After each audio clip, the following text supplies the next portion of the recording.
जिनको मिल रहा है वो वही लोग हैं जो 25 से 40 हजार रुपए तक घूस देने की स्थिति में है। और वो इंदिरा आवास, प्रधानमंत्री आवास में नाम लिखाने के लिए 1000 रुपए से लेकर अंतिम किस्त के भुगतान तक पूरी एक श्रृंखला और व्यवस्था बनी हुई है।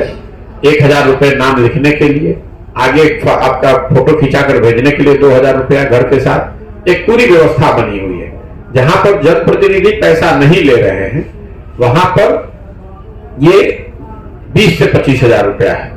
जहां पर जनप्रतिनिधि भी शामिल हैं वो पैसा करीब करीब 40 हजार रुपया है। अब कई लोग ये कहते हैं कि ये तो बैंकों से सीधे पैसा जा रहा है। तो बैंक मैनेजर्स जो हमसे मिले हैं अभी तक, मैंने उनसे जानने समझने की कोशिश की कि भाई इतनी व्यवस्थित तरीके से पैसा कैसे लोग ले पा रहे हैं। तो बताते हैं कि जब पहला किस्त जारी होता है तो पहला किस्त जारी होने से पहले आप पैसा तो आपने दे दिया है और घूस देने के लिए लोग कर्ज लेकर घूस दे रहे हैं। एक ये अति है कि गांवों में ऐसे लोग भी हैं जो आपको ऋण लोन देते हैं कि आप घूस दे सकें ताकि आप इंदिरा आवास के लिए अप्लाई कर सकें। और वो 4%, 5%, 10% के इंटरेस्ट पर लोग पैसा ले रहे हैं घूस देने के लिए। और वो घूस के दिए हुए पैसे के बाद उसको इंदिरा आवास का पैसा मिलेगा। तो इफेक्टिवली 1,40,000 जो बेनिफिशियरी को, लाभार्थी को मिलना चाहिए, उसके बदले उसको 1,10,000 रुपए मिल रहा है। जो लोग घूस देने के लिए पैसा दूसरों से लेकर दे रहे हैं, वो जो पैसा उनको मिल जाता है तो उनसे मतलब ब्याज सहित वो पैसा वापस लिया जाता है। तो इफेक्टिवली जो लाभार्थी है उसके पास 80,000, 70,000 रुपए ही मिल रहा है। जो ये बैंकों की जो मैं बात आपको बता रहा था कि पहली किस्त जब पूरी हो जाती है सारा पैसा वगैरह देने के बाद, दूसरी किस्त तब रिलीज होता है जब कंसर्न पदाधिकारी, जो इस केस में शायद वीडियो है, वो लोग सूचित करते हैं कि भाई अब आप दूसरा किस्त रिलीज कीजिए। अगर दूसरा किस्त रिलीज करने से पहले उसने अधिकारियों को पैसा नहीं पहुंचाया लाभार्थी ने, तो बैंकों को बजाप्ता, ये देखिए हिम्मत कितनी है यहाँ अधिकारियों की, बजाप्ता ऑर्डर देके अकाउंट को, जो शब्द यूज किया जाता है, लॉक कराया जाता है। अकाउंट लॉक हो गया। तो अगर सरकार चाहे तो मुझे तो बैंक मैनेजर्स बता रहे हैं कि साहब आप रिकॉर्ड मंगवा लीजिए कि हर अकाउंट को कितनी बार लॉक कराया गया। ये दिखाता है कि जितनी बार अधिकारियों को पैसा नहीं पहुंचा उतनी बार अकाउंट को लॉक कराया गया, क्योंकि ये बैंकों में इसका रिकॉर्ड है।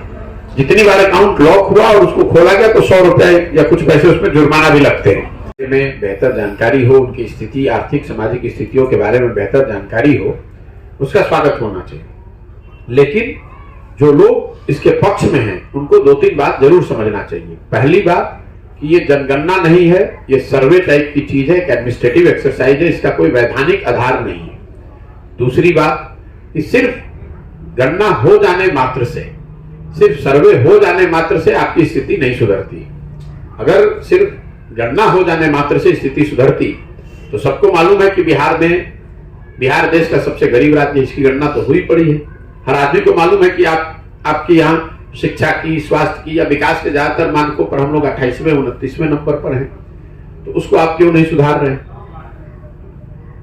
जहां तक समाज के विभिन्न वर्गों की संख्या की बात है तो दलितों की गणना स्वतंत्रता के बाद से हो रही है। तो आप मुझे बता दीजिए कि दलित बेचारे तो आज भी बिहार में भी दलित सबसे गरीब, सबसे पिछड़े, सबसे बदहाल स्थिति में है। उनकी गणना तो हो रही है, उसके लिए सरकार ने क्या कदम उठाए हैं?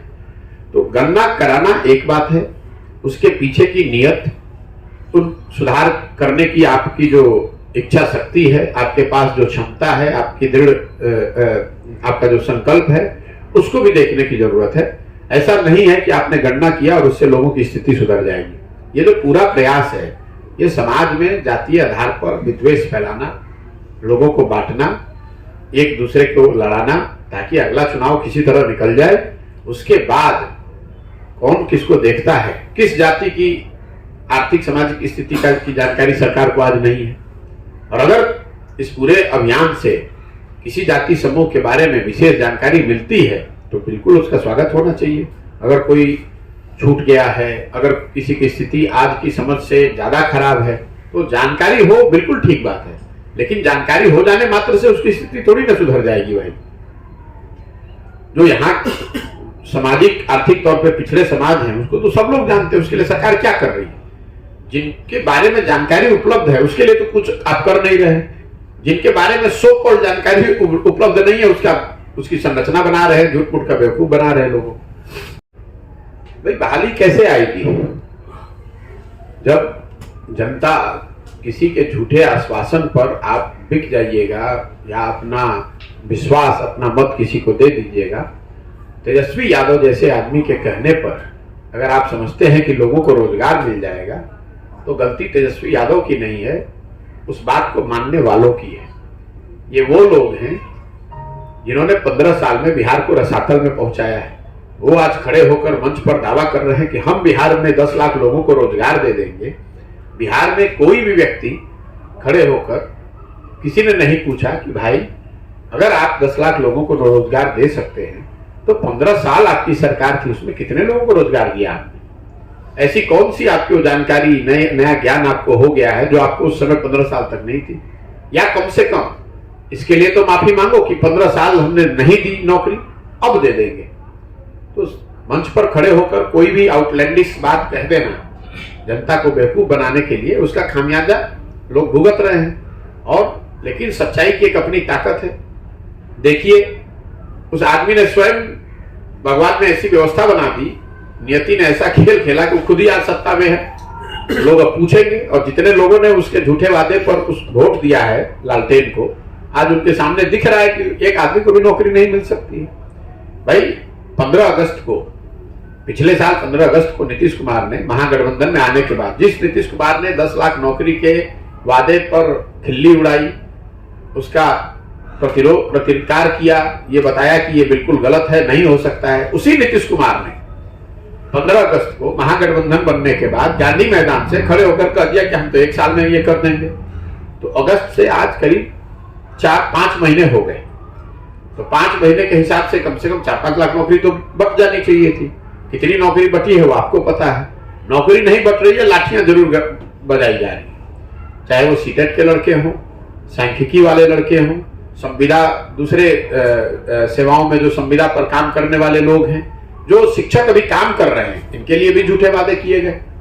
आप 4 लाख शिक्षकों से जाकर बात कीजिए, मेरे से हर दिन शिक्षक मिलते हैं, वो बता रहे हैं।